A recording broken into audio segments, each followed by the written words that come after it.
yang kosong, tetapi kita juga sudah banyak membaca dan sebagainya, sudah banyak referensi, sehingga untuk penelitian ini, hipotesis yang kita ajukan, dugaan sementara yang kita ajukan adalah A, B, C, dan seterusnya.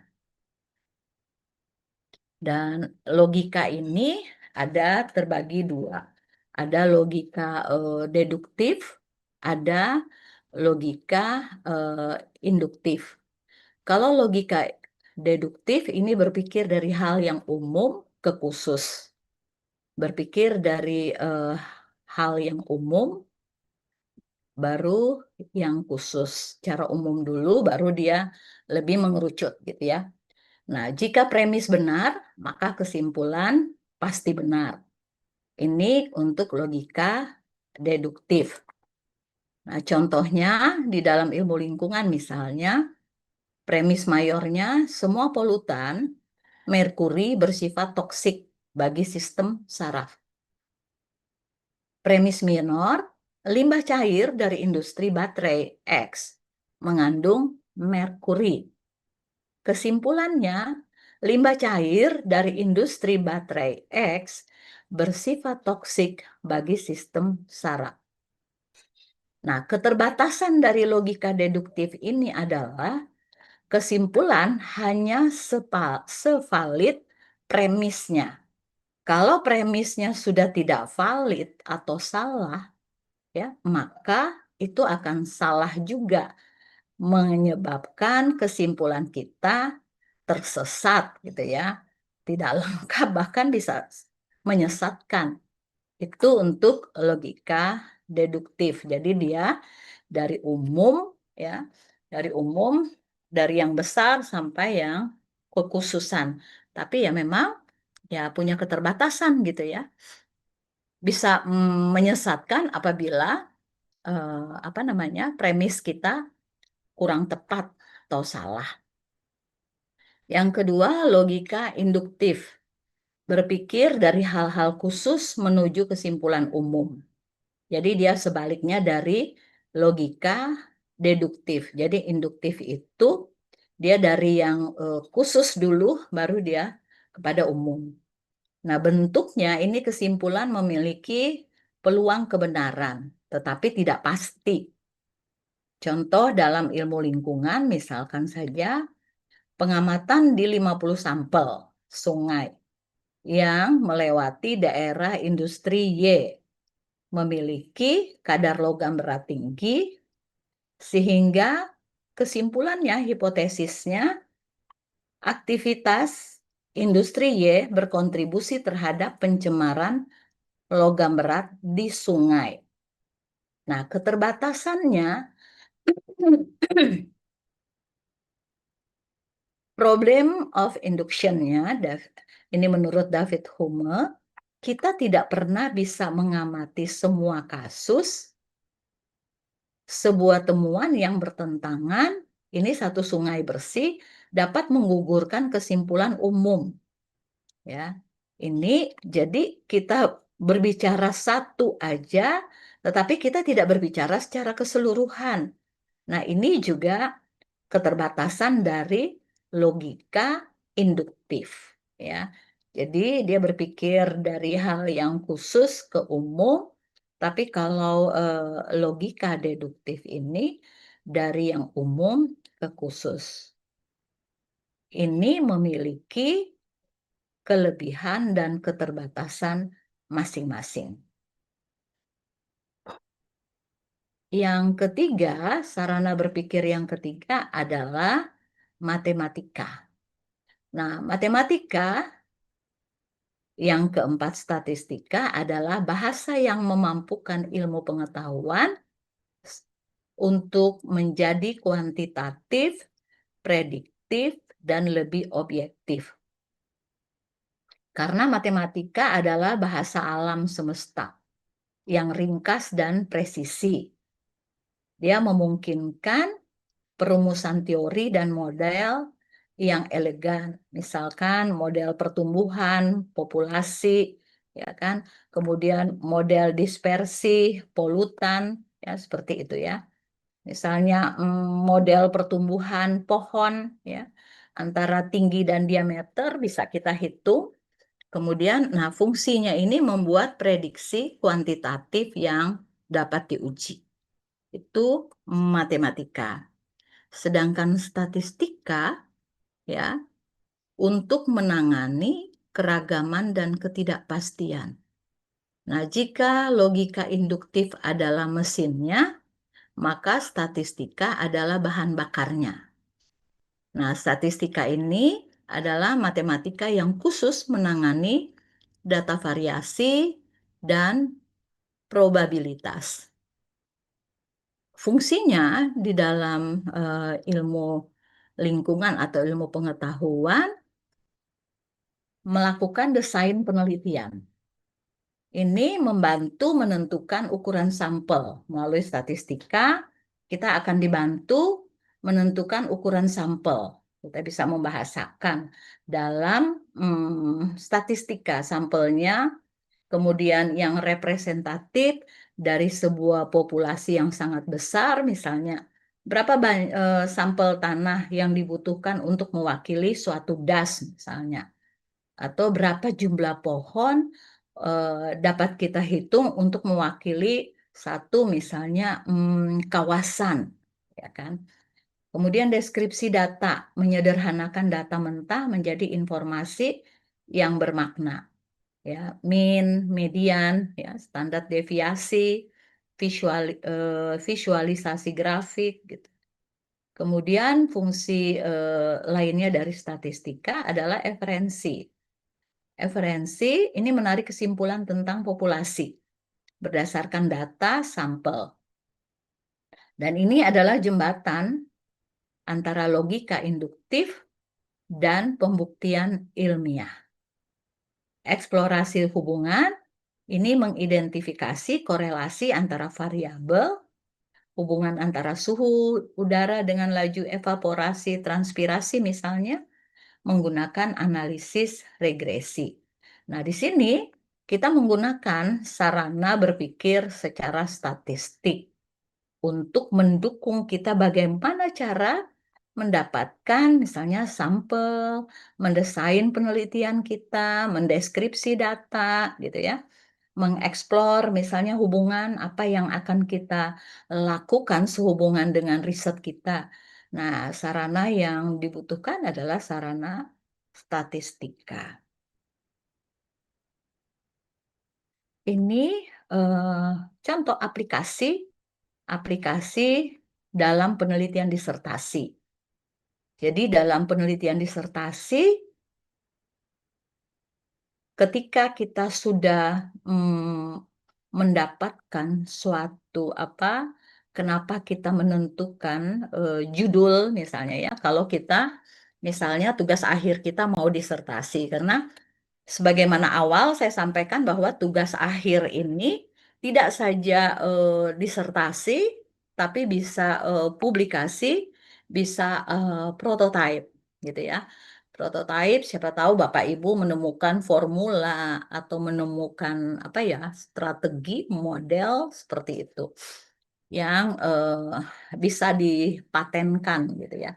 Prototype itu patennya eh, arahnya ke sederhana. Karena kalau sederhana aja menunggu patennya juga hampir 1 tahun ya Bapak Ibu. Kalau prototype. Nah, dari latar belakang, dasar, dan sebagainya itu, lalu ada perumusan masalah. Setelah perumusan masalah, lalu kita mendefinisikan operasional apa yang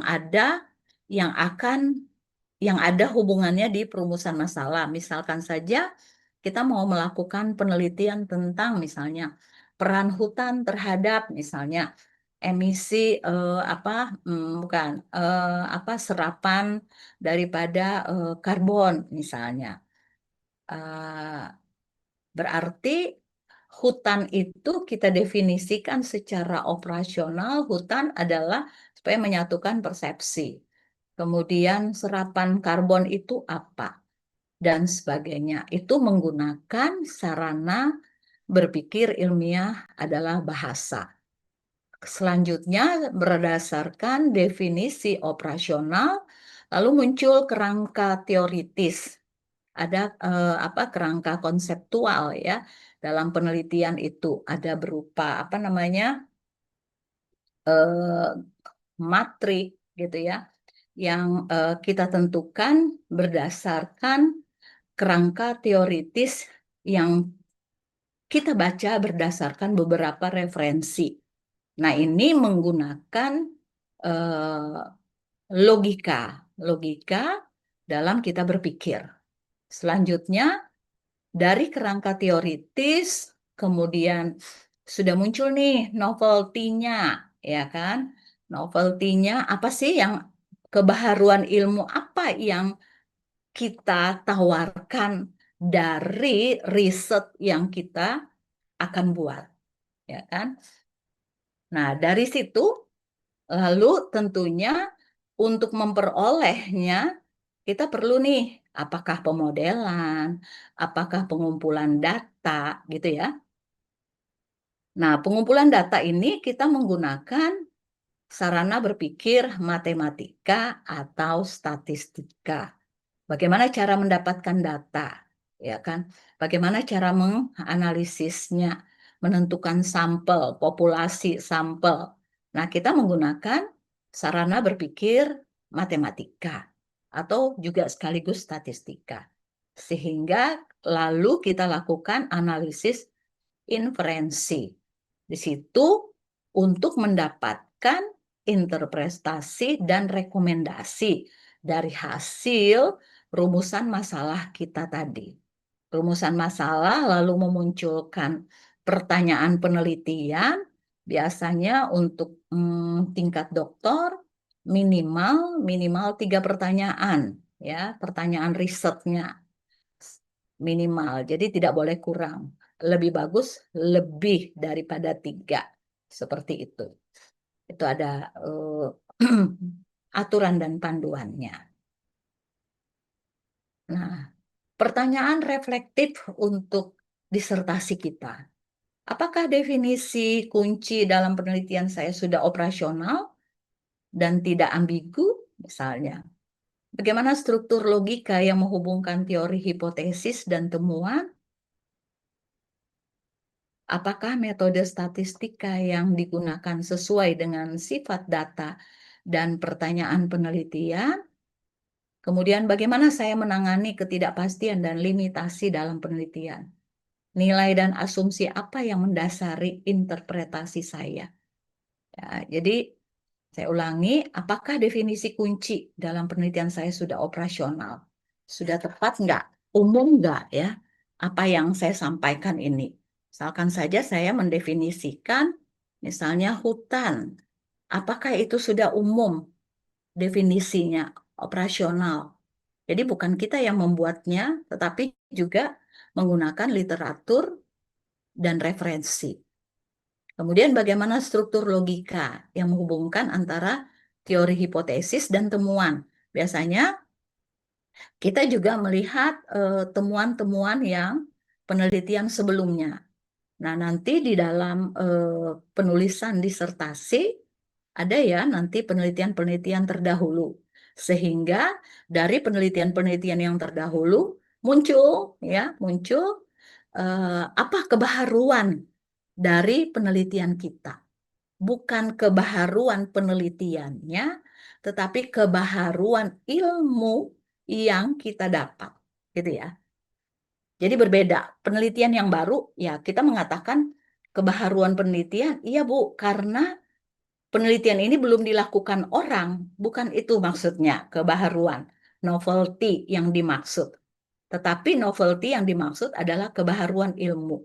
Kalau misalkan saja orang kalau misalnya menanam jagung gitu ya, menanam jagung buahnya hanya misalnya 1 gitu ya. Tapi dengan penelitian kita dia bisa 2 gitu kan. Berarti ini kebaharuan ilmu dong gitu ya. Ini menggunakan apa sehingga buahnya bisa jadi 2 gitu ya. Bukan karena belum ada orang penelitian jagung, maka itu adalah kebaharuan. Nah, itu yang harus kita, yang terkadang ketika ujian kualifikasi kemarin, ada yang sudah tepat mempersepsikannya, memahaminya, ada yang masih meraba-raba ya. Ini karena penelitian ini secara spasial belum digunakan, belum dilakukan, sehingga kita katakan penelitian ini baru gitu ya. Bukan itu. Tetapi bukan kebaharuan penelitian, tapi kebaharuan ilmu yang kita dapat. Bahkan kita bisa menindih nih teori orang lain gitu kan. Teori orang lain kita bisa tindih dengan penemuan kita seperti itu. Ya. Kemudian metode statistik yang kita gunakan sudah sesuai nggak sifat datanya dan sesuai tidak dengan pertanyaan penelitian. Biasanya di dalam rumusan penelitian dari setelah kita merumuskan dari latar belakang yang sudah kita ajukan, muncul rumusan penelitian. Dari rumusan penelitian itu muncullah pertanyaan penelitian. Nah, apakah metode statistika nanti kemudian itu kita menyusun bagaimana metode statistikanya? Nah, ini sesuai tidak sudah dengan pertanyaan penelitian yang kita ajukan. Karena dari pertanyaan muncullah tujuan penelitian kita. Nah, kemudian dari itu kita juga bertanya bagaimana saya menangani ketidakpastian dan limitasi dalam penelitian. Kemudian nilai dan asumsi apa yang mendasari interpretasi saya. Nah, yang pasti adalah penelitian kita adalah penelitian yang menghasilkan sesuatu ilmu baru. Ya, walaupun dalam hal kebijakan itu juga baru gitu ya. Kebijakan atau misalnya pola-pola gitu ya. Misalnya Bu Indah, pola agroforestry nih dari beberapa evaluasi dari beberapa kabupaten dibandingkan dengan misalnya kabupaten lain, kalau dilihat dari nilai ekonomi untuk komponen yang sama, nilai ekonominya lebih tinggi yang di sini. Bagaimana caranya sehingga ekonominya lebih anu, padahal komponen daripada agroforestry-nya itu sama jenisnya, misalnya seperti itu. Itu juga merupakan kebaharuan ilmu. Ini integrasi sarana berpikir dalam siklus penelitian lingkungan. Ini contoh aja Bapak Ibu. Kita menerjemahkannya dalam sarana berpikir kita. Ketika kita mengintegrasikan sarana berpikir dalam siklus penelitian ilmu lingkungan. Contohnya, topiknya adalah dampak konversi lahan gambut menjadi perkebunan kelapa sawit terhadap emisi karbon. Ini contoh.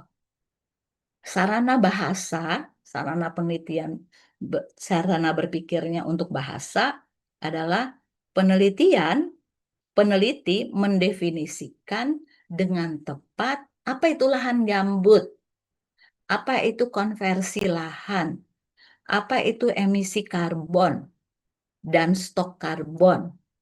Setelah kita mendefinisikan operasional dengan tepat, lalu menyusun proposal dan artikel jurnal nantinya setelah kita dapat data dengan bahasa yang jelas dan konsisten. Jadi nantinya Bapak Ibu sekalian, ketika kita berlatih gitu ya, kita sudah mulai nih mencoba bahasa yang jelas dan konsisten. Karena bahasa bahasa populer itu berbeda dengan bahasa untuk tulisan ilmiah. Tulisan koran berbeda loh ya dengan tulisan ilmiah. Misalnya dalam makalah, dalam nanti disertasi Bapak Ibu sekalian gitu ya. Kemudian logika deduktifnya di sini teorinya konversi lahan gambut melepaskan karbon tersimpan ke atmosfer.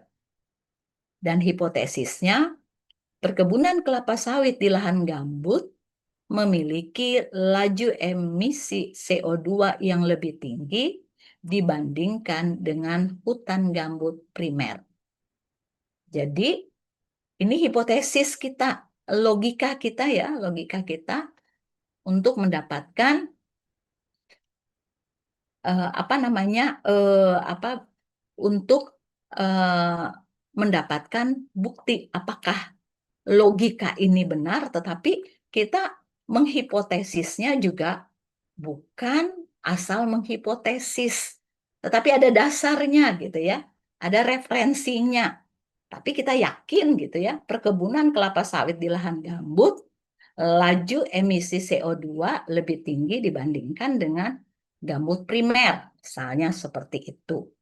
Kemudian untuk itu yang logika. Kemudian kalau untuk matematika, sorry, untuk matematika,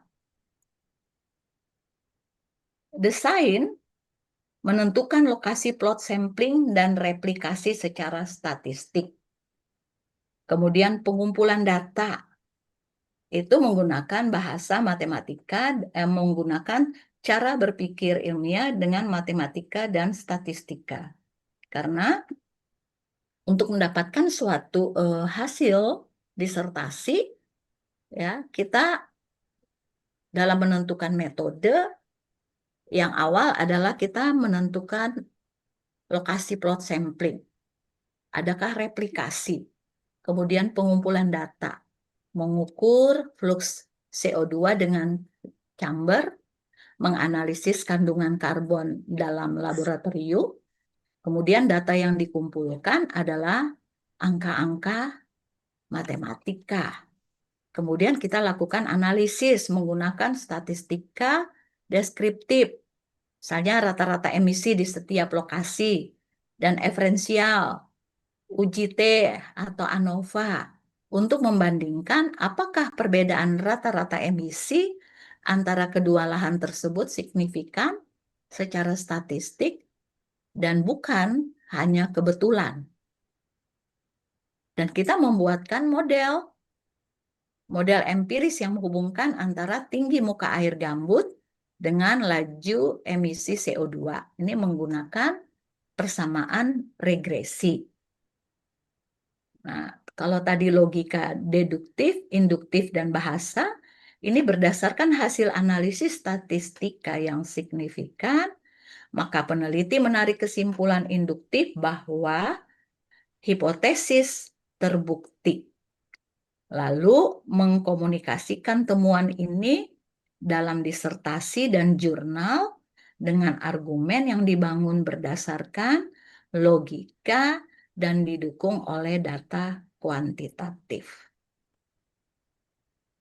Jadilah kita punya disertasi, gitu ya Bapak Ibu sekalian. Tidak susah gitu ya. Disertasi ini tidak susah, tetapi apabila disertasi itu dikerjakan, ya kan? Yang susah itu, yang sulit itu adalah disertasi yang cuma dipikirkan, tapi tidak dikerjakan, gitu ya. Jadi Bapak Ibu sekalian tentunya nanti tahun depan, gitu ya, tahun depan pada bulan yang seperti ini akan ujian kualifikasi. Nah, nanti mungkin di mata kuliah metodologi sudah mulai nih memikirkan gitu ya. Memikirkan apa rencana disertasi Bapak Ibu sekalian. Nah, itu nanti dimantapkan sendiri ya kan karena ketika ujian kualifikasi kita masih belum ada dosen pembimbing. Nah, dari konsep Bapak Ibu sekalian, lalu apakah itu bisa diteruskan menjadi disertasi atau terserah Bapak Ibu memiliki satu pemikiran, apakah saya menulis disertasi, apakah saya mau publikasi ilmiah saja, ya Q1 Q2, apakah saya mau prototipe menghasilkan produk. Memang sampai saat ini panduan dari universitas masih belum ada untuk yang pasca sarjana. Jadi masih untuk yang S1 gitu ya. Jadi kita kalaupun ada peluang untuk yang publikasi dan juga adalah disertasi. Nah, setelah itu kemudian Bapak Ibu penelitian.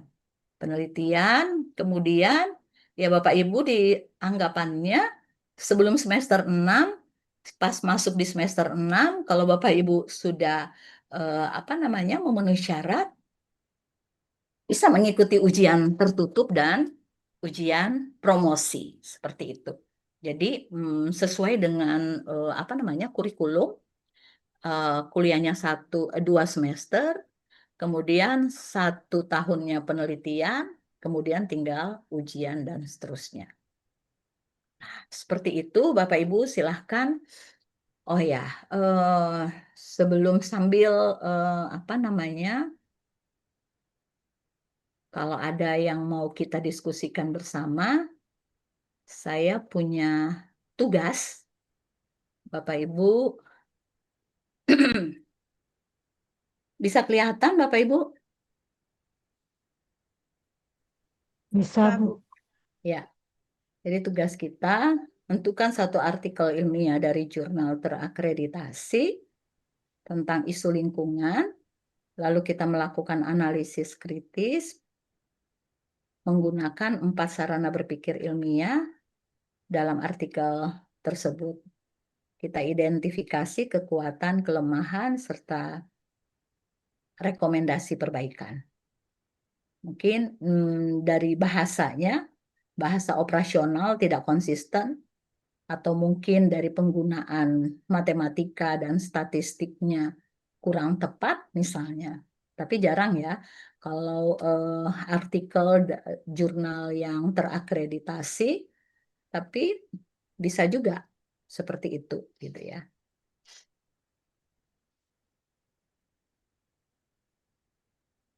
Demikian Bapak Ibu, silahkan kalau ada yang sama-sama kita diskusikan. Sudah dicatat Kak Bapak Ibu? Sudah ya? Sudah, Bu. Iya. Foto tadi, Bu. Oke, oke.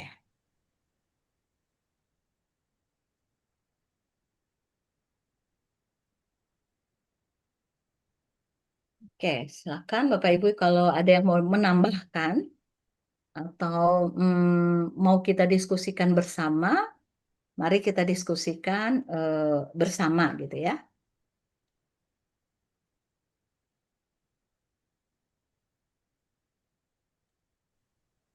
Izin, Bu, menanyakan tugas aja, Bu. Uh-uh. Nanti kita pengumpulan tugasnya itu kapan, Bu? Deadline-nya, Bu? Tugasnya mungkin minggu depan karena kita offline, kita akan berdiskusi juga bersama dan masing-masing bisa mempresentasikan. Kecepatan kah kalau minggu depan? Oh, Bu.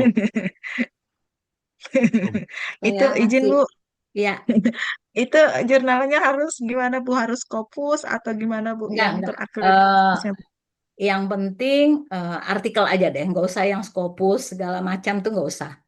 Eh, Jurnal aja yang bisa kita lihat itu tuh banyak di tempat Pak Santos dan Bu Reri itu di Hutan Tropika bisa atau di jurnal-jurnal umum lainnya juga boleh. Ya, kita Iya, Bu. sama-sama mengkritisi untuk 4 sarana berpikir itu tadi, berpikir ilmiah.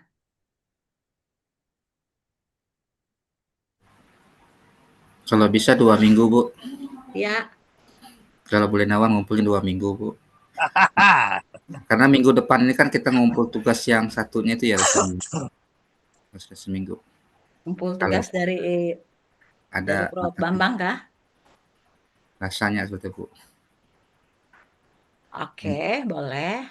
Jadi 2 minggu ke depan ya, Iya. minggu ke Makasih, depan. Bu. Jadi minggu depan kita kuliah biasa saja. Oke. Jadi tidak mesti harus yang Scopus ya atau Q1, Q2 ya. Tapi yang penting, tapi nanti akan disebutkan jurnalnya seperti itu ya. Izin Iya, Bu. lagi, Bu. Terima kasih, Bu. Ya, Izin lagi, Bu. silakan. Kita kan nanti Ya. kan kayak presentasi itu, Bu ya. Kita kan 18, Bu. Mungkin waktunya apa potong apa separuh aja yang presentasi, Bu? Kenapa? Kalau Kenapa? kalau kita presentasi semua dari tugas ini yang kita mereview jurnal ini, apakah semuanya, Bu, yang presentasi? Karena waktunya nggak cukup punya, Bu. Ya, presentasi kita itu seperti contoh yang tadi kan saya sampaikan kan. Bu. Tadi kan saya sudah sampaikan itu hanya berapa lembar nih? 3 lembar ya. Misalkan saja integrasi dari sarana berpikir dalam penelitian yang kita baca, misalnya dari sisi bahasanya apa, misalnya topiknya, kemudian bahasanya apa, logikanya apa, yang seperti itu ya, metodenya apa, kemudian dapatlah kesimpulan, kesimpulannya apa, seperti itu.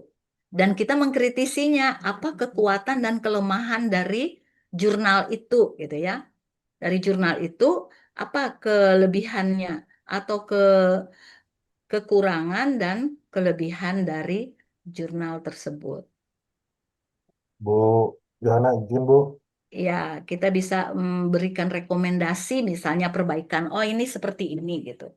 Ya, gimana Pak Robi? Silakan. kalau kita nge-review jurnal sendiri boleh nggak Bu? Boleh, Ya. boleh saja. Kan kita malah lebih mudah melihat di mana kekurangan, ya kan? Di mana kelebihan punya kita, asal kita konsisten gitu ya. Ya kita menyadari kurangnya tuh di sini gitu kan. Kemudian lebihnya tuh di sini. Kemudian kita bisa memberikan apa nih perbaikan untuk rekomendasi kita. Nah, seperti itu kira-kira. Nanti Bu. Ya.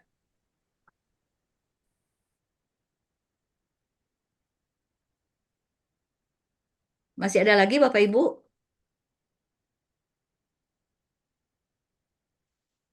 Izin Bu, Ya, silakan Pak Taufik. adalah Bu pedoman penulisan disertasi Bu di kampus. Ya, yang tahun 2020 itu ada. Tetapi di situ masih akan dilengkapi Bapak Ibu sekalian. Dan saya juga ya akan berkonsultasi dengan Pak Direktur gitu ya, memperbaikinya dalam artian yang namanya kita mau menghalau-halau teman, kan nggak mungkin tanpa biaya gitu ya, walaupun ini kelihatannya klise nih gitu ya. Sudah ada draft, tapi membutuhkan misalnya FGD seperti itu di Pasca sendiri.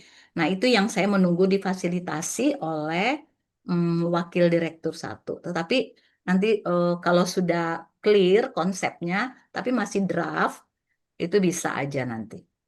Tapi intinya adalah seperti itu. Tetapi kalau misalnya Bapak Ibu punya panduan yang 2020, tetapi itu hanya untuk tugas, it's okay. Tapi untuk disertasi itu masih akan direvisi. Ya, 2020 bisa minta sama Bu Lili gitu ya. Terima kasih Bu.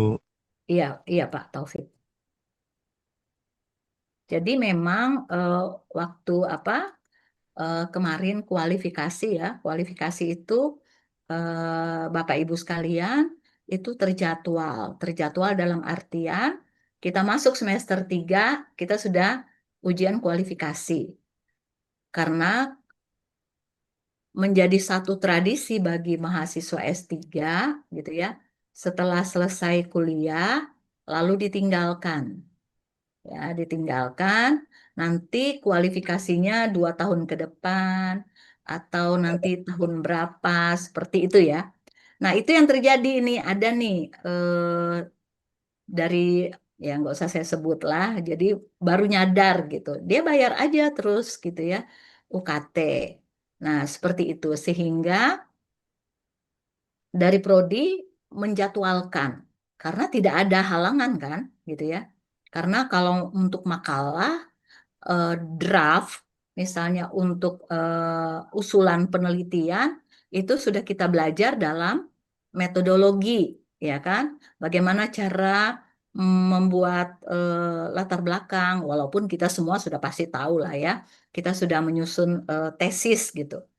Tapi bagaimana menyusun atau dari penelitian-penelitian terdahulu, lalu punya kita, barunya ilmu kita itu di mana gitu ya kan? Ya, kembali lagi saya katakan bukan penelitian yang belum pernah dilakukan, tetapi penelitian itu sudah dilakukan, tapi sampai di sini nih, ya kan penemuannya.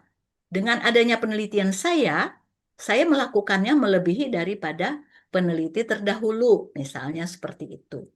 Ada teori gitu kan, tetapi punya saya ini lebihnya di sini gitu.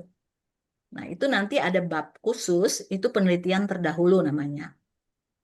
Misalnya di sini di luar, di India, di Belanda dan sebagainya melakukan penelitian mengenai emisi karbon dengan cara seperti ini. Ya kan? Kita lihat, nah nanti punya kita lebihnya di mana seperti itu. Dapatlah kita namanya kebaharuan ilmu, bukan kebaharuan penelitian sekali lagi. Nah, yang lalu itu ya masih ada yang mempersepsikan kebaharuan penelitian gitu ya, bukan kebaharuan ilmunya seperti itu. Ya, gitu ya Bapak Ibu. Ada yang mau berdiskusi? Izin Bu, Ya, berarti yang novelty itu misalnya nih eh, nanam padi nih Bu, budidaya padi sawah itu kan biasanya 1 tahun tanam dengan panen. Terus novelty kita itu dengan metode yang kita teliti mampu 2 kali tanam dan 2 kali Benar. panen itu masuk novelty ya Bu? iya, masuk novelty karena belum Masuk ada ya. kan, gitu kan, Ya. penelitian yang seperti itu dengan menggunakan metode yang baru gitu kan. Hmm. Penelitian-penelitian orang cuma 1 kali nih gitu kan. Ini Hmm. penelitian saya dapat penemuan baru nih, 2 kali bisa dipanen gitu. Hmm. Nah, itu kan bisa dimanfaatkan masyarakat nanti. Ya kan, Bu Dew? Ya, Jadi bisa ahli padi dong, Bu Dewi nanti. amin. Terus Jadi kan ini doktornya padi nih, gitu kan. Nah, seperti itulah. Ya, Bu Reri mau doktornya apa? Kebakaran hutan. Kalau Bu Rini itu mengenai balon udara, Bu Reri mau apa nih? Kalau materinya juga kebakaran hutan, misalnya. Ini contoh aja. Masih terus ada nanya lagi lagi Bapak Bu. Ibu? Ya? Nanya lagi Bu. Tadi kan Iya. ada yang tanpa disertasi yang jurnal. Itu ujian tertutup juga ya Bu? Kalau yang jurnal. Jadi jurnal itu tetap ada pembimbing dan penguji untuk Hmm. membimbing jurnalnya itu, Hmm. untuk menguji jurnalnya itu, Oh, tetap gitu. ujian tertutup gitu juga. Sama enggak? Ujian aja, tapi tidak ada ujian terbuka. Oh, Iya, ujian jurnal gitu ya. iya. Ujian tertutupnya itu yang mengujikan jurnal ini benar nggak kita buat, gitu kan? Hmm. Ya kan? Itu yang akan diujikan pada hasil karya kita yang publikasi itu tadi. Seperti itu, Bu Deo. Kasih Bu. Ya. Eh, Bapak Ibu, kalau ada waktu, tanggal 27 ada ujian promosi temannya Pak Hepriandi ya, Pak Ave. Itu ya Pak, teman Bapak kah? Satu fakultas, Bu. Ya, satu fakultas. Kalau ada waktu, ya boleh hadir gitu ya. Beliau betapa semangatnya gitu ya. Saya mengusulkan sebenarnya karena kondisi beliau online aja ujian gitu ya. Tapi beliau mengatakan ini kan Bu kenang-kenangan. Seperti itu. Saya mendengar kata-kata kenang-kenangan ini yang agak sedikit apa ya? Karena Pak Heprin tahu aja kan kondisi beliau ya. Tapi ya kita semua berdoa semoga semuanya lancar gitu ya. Beliau ya setelah diizin dokter gitu ya, izin dokter dan beliau setelah kemoterapi. Gitu. Hmm. Ya, seperti itu. Tapi semangatnya dan hasil risetnya bagus gitu ya. Dan beliau mendatangkan malah penguji pembimbing S2 menjadi penguji di luar perguruan tinggi dari Brawijaya, Profesor Antariksa. Bayangkan aja datang langsung itu. Semangatnya itu yang perlu kita akui gitu. Oke, Bapak Ibu masih ada? Kalau tidak ada, semoga bisa dipahami ya dengan apa yang saya sampaikan tadi, dan itu sudah sih kita alami ya Bapak Ibu sekalian, sarana berpikir ilmiah itu, apalagi sebelumnya hakikat penelitian sudah disampaikan oleh Pak Raden Mas Soekarna, kemudian tambah ini lagi sarana berpikir ilmiah itu tentang apa yang akan kita lakukan dalam riset. Sebenarnya riset kita, disertasi kita itu adalah menggunakan ya tadi 4 sarana berpikir. Di dalamnya ada bahasa, ada logika, ada matematika, dan ada statistika. Sehingga itu akan mendapatkan satu interpretasi dan rekomendasi hasil kesimpulan. Izin Bu, sedikit. Ya, Seandainya di semester depan itu Bu ya, kita langsung melakukan riset, tapi kita disertasi kita atau proposal kita kan belum disetujui atau belum ujian tuh Bu ya. Apakah bisa kita masukkan Bu atau kita laksanakan tuh Bu bagian dari itu Bu? Misalnya tahun depan misalnya kita ada penelitian atau survei gitu seperti itu Bu, kita ikut ke proyek mana gitu Bu. Apakah itu bisa dimasukkan bagian dari penelitian kita tuh Bu? baik. Jadi penelitian kita itu bisa kita gini, kualifikasi akan mempresentasikan konsep berpikir kita, konsep kita untuk membuat satu disertasi, untuk membuat tugas akhir. Apa konsep kita? Dasar pemikiran, kemudian ini konsep kita untuk novelty yang akan kita hasilkan. Itu akan diujikan di ujian kualifikasi. Kalau di dalam kurikulum, itu di semester 3, Bapak. Semester 3. Nah, setelah nanti Bapak Ibu sekalian, kalau semester 1, semester 2 ini masih ada kuliah ya, mata kuliahnya. Nah, kemudian kalau misalnya Bapak Ibu mau curi start lah istilahnya begitu ya, tapi harus dijamin bahwa pembimbingnya nanti setuju gitu ya dengan apa yang kita lakukan. Tetapi kalau dia semacam penelitian pendahuluan gitu ya, yang mendukung nanti penelitian inti kita, it's okay. Ya. Jadi misalnya nanti bagian nanti dari penelitian kita yang inti adalah ini kita lakukan nih sambil jalan. It's okay, nggak ada masalah. Nanti akan kita sampaikan pada ujian proposal bahwa ini adalah merupakan penelitian pendahuluan, hasilnya adalah seperti ini. Karena ada penelitian kita nanti ada beberapa tahap. Ya kan? Untuk menjawab misalnya pertanyaan penelitian kita nih ada 5 nih. Yang pertanyaan pertama ini sudah kami lakukan dalam penelitian pendahuluan, gitu kan? Dan juga judulnya sudah sinkron dan sudah disetujui oleh pembimbing. Seperti itu. Boleh.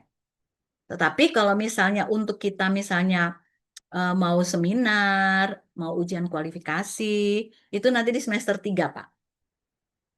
Karena peraturan dari rektor juga menteri bahwa S3 itu adalah 3 tahun, 6 semester, gitu ya. Itu udah baku. Tetapi apabila Bapak Ibu memang mengatur waktunya dengan tepat, gitu ya, masuk semester 6 itu masih diperkenankan untuk ujian terbuka. Ini ada mahasiswa angkatan 2023. Dia kalau saja diizinkan untuk ujian promosi, semester 5 ini dia sudah bisa gitu.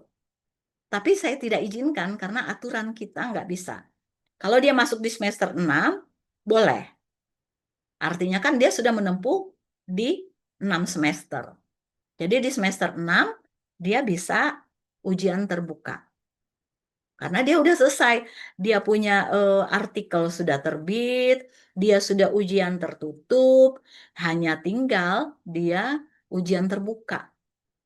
Tapi karena nggak boleh kita terlalu cepat, kita sesuai dengan aturan daripada rektor, maka dia harus masuk di semester 6 dulu, baru boleh ujian terbuka.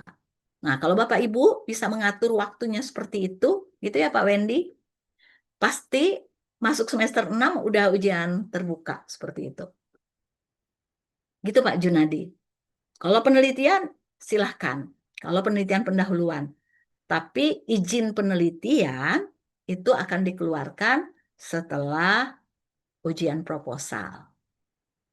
Dan sudah disetujui oleh promotor dan kopromotor. Seperti itu. Biasanya seperti ini teman-teman yang angkatan 2024 kan sudah selesai semua dikualifikasi, lalu pengusulan untuk pembimbing, lalu mereka awal November sudah ada yang ujian proposal. Seperti itu. Asal kita bisa mengatur waktu, saya pikir kita tidak terlalu lama, asal kita bisa memanage waktu kita. Itu tadi ya Pak Junadi. Disertasi yang baik yang dikerjakan, bukan hanya dipikirkan. Seperti Betul, itu. Bu. Ya kan? Betul, Bu. Baik, masih ada lagi?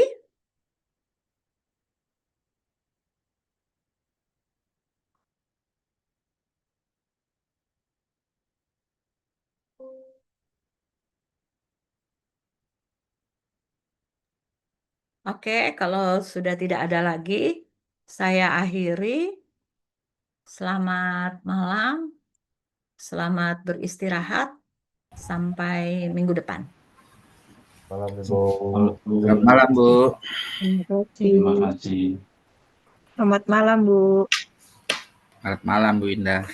Selamat malam Bu Indah. Bu, tugas Pak itu materinya Bu. Ngantuk. Materinya Hah? Pak Sulmin. Oh ya, nanti di WA beliau. Bu.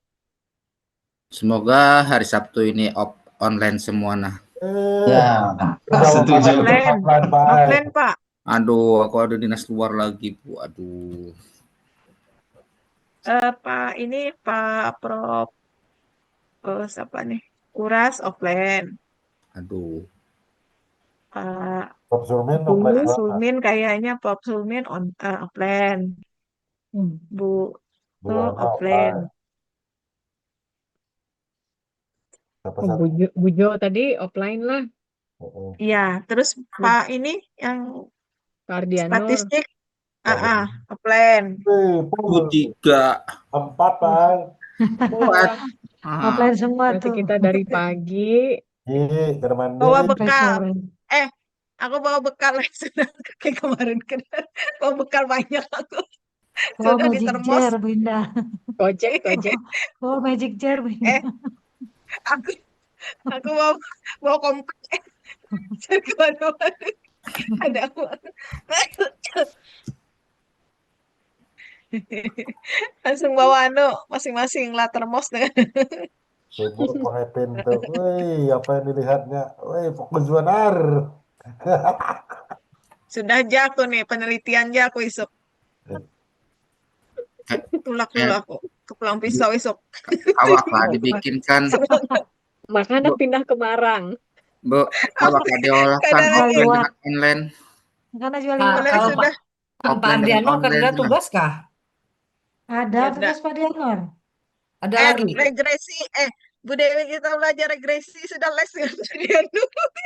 Anu, makanya semalam kada ada tugas Pak Ardi. Nggak ada. Tugas yang kemarin ya, Bu. Yang 1.500 tuh aja. Wih, 1.500 ya. 1.500 kata itu apa Pak Sulmin. Itu kapan dikumpul belum loh? 2 minggu. 2 Dua minggu. minggu, Ini. 2 minggu. Aduh. Untung Pak Junai. Pak Ya Junai ini Allah, nawar Tuhan. tadi. Pak Junai. Pak 2 Junai. minggu Pak Junai. Penghormatan kesan Pak Junai itu suruh presentasi dahulu. Pak Junai. Izin dong bikin yang Untung Pak online Junai. 2 dong, nanti yang offline Mm-mm. tuh aku nggak bisa ini hari Sabtu nih. Pak Junai. Ke sekolah kan anak gawe. Mana hari Sabtu. Boleh. Geser ke Senin. Hari Macam Minggu. kena sari Ini komti kita na nih Pak cari Junai. cari duit dulu kah? Cari Eh, ilmu dulu. eh, Aduh.